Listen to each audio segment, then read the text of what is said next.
Wise effort, concentration group. Wise effort is the first of the concentration group. It means concentrating our effort on understanding and recovery and awakening. Wise effort isn't based on how much we should meditate, how much service we should do, or how much time we put into healthy activity.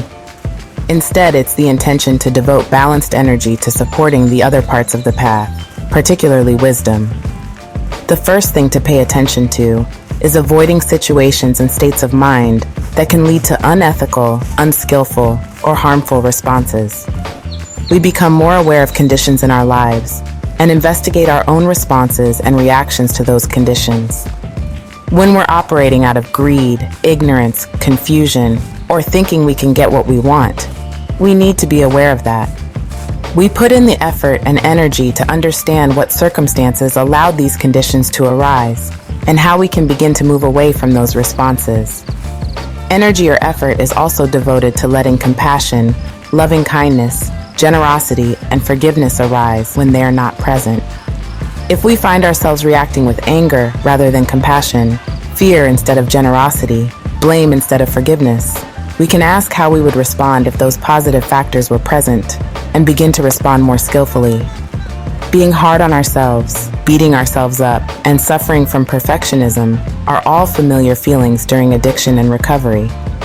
When we shame ourselves for not being good enough, not trying hard enough, not being enough, these are perfect opportunities to practice wise effort, to reflect on the question, in this moment, how can I be kind and gentle with myself? In early recovery, we may be most interested in damage control, simply stopping the destruction and demoralization we have suffered through our habitual, unskillful responses to craving. We can begin by awareness of that craving and learning to make different choices that don't trigger the craving. Sometimes awareness is enough. Sometimes that's all the effort we can muster.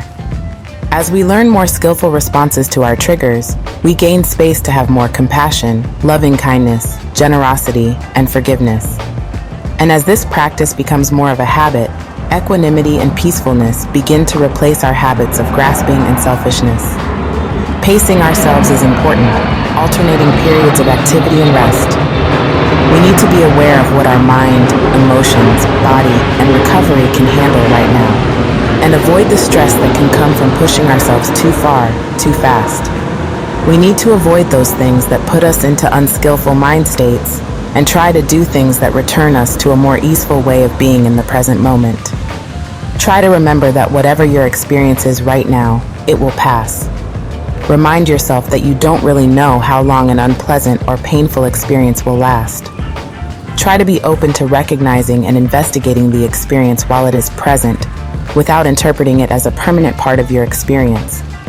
Recognizing that the craving, experience, or thought will pass makes it easier to avoid the impulse to make an immediate, unskillful response. Wise mindfulness, concentration group.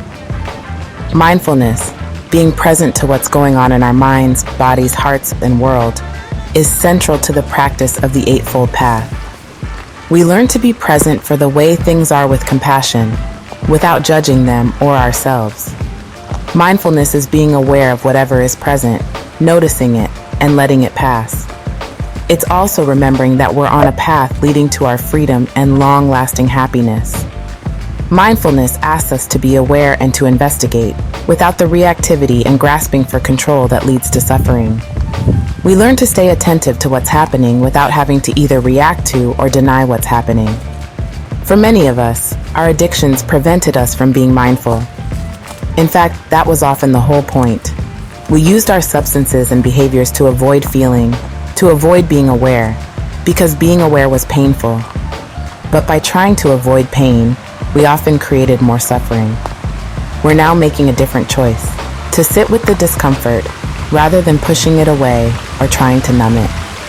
We can learn to sit with the discomfort in different ways, either by bringing awareness to the physical sensations that affect our bodies, or in a more distant, non-attached way, such as naming the emotions while allowing them to arise and cease. We're choosing to respond to it with mindful investigation and compassion, and to trust that it will pass if we let it.